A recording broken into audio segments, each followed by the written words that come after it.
What's up, guys? Working on my 2008 Escalade. I had my heater core hose fitting give out today. Mine broke from right in here, and these are made out of plastic. And this is a very common piece that will break in your cooling system, causing pretty much all the water to come out of it, all the coolant. It has two of them, as you can see right there.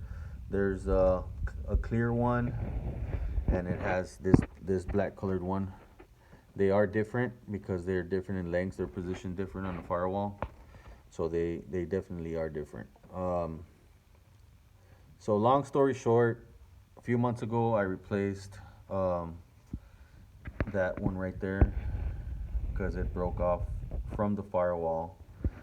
And what I did as an emergency, I installed this ball valve right here. All right. Um, Initially, I had bought both of them. I bought two of them for about $5 at Lowe's and the clamps, but I only installed one, and this one I had it laying around. So this morning, when this one decided to give out, um, I was lucky enough to be able to kink the hose from here. I finished off breaking the hose off of the fitting and just kinking it in right here, and I was able to add, I think, about 4 gallons of water into the system to be able to move the vehicle back to my garage in my home. This actually did help because there is pressure here. So what I did is I kinked the hose and I closed this, right?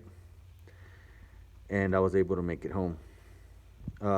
This is very important to me. I don't know why GM doesn't install something like this on these vehicles, since it's a common piece that will break, made out of plastic.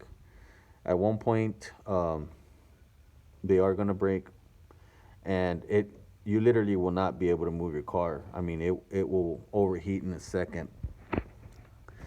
Uh, so that black one, it goes in right there, and it's actually real simple to put on. They kind of look tricky, but when I took off the piece that broke, what you do is you get on behind it and press these down.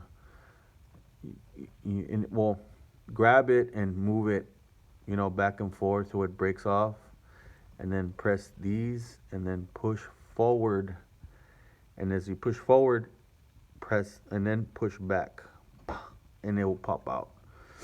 I had a little trouble doing it at the location where it broke off because, man, at this time of year, it's cold and raining, and it's just too much. So I was able to kink it here, close this valve here, not allowing any of the coolant to go into the heater core. Now, that's not going to affect the vehicle at all while you're moving it to a garage or to a shop or wherever you may be getting the repair done. It's not going to affect it. The only thing that's not going to work is your heater. Your heater's going to be shut down. It's not going to work anymore until you get the repair made, done on the vehicle. But definitely, guys, look for a clear spot. Make sure your vehicle is cool, the engine is cool, and your cooling system is cool. So obviously, if you get a knife or a razor blade and cut this hose in half, don't be scared to do it, man. Just make sure you'll be able to install the ball valve somewhere where it's clear. These clamps are a couple of dollars. I paid $5 for both of these clamps. Paid about $5. It was pretty inexpensive, but it will save you a big headache if you're out on the road or in the middle of nowhere, man, in your car, and that part decides to break. All you gotta do is shut this off.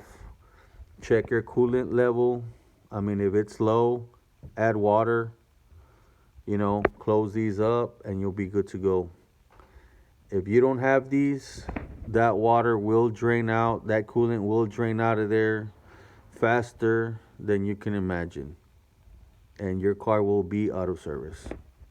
So $5 at the most you'll spend is $7. Anybody, I mean, could have the skill to be able to replace this little part right here. Well, I hope this video's helped you guys. We all know, this can happen at any given time in the middle of the night, in the middle of anywhere, out in the boonies or out on vacation. This will save you a big headache, man. So I hope this video helps you guys out, and just do the repair, get it out of the way, man. $7, get you back on the road. 10-4.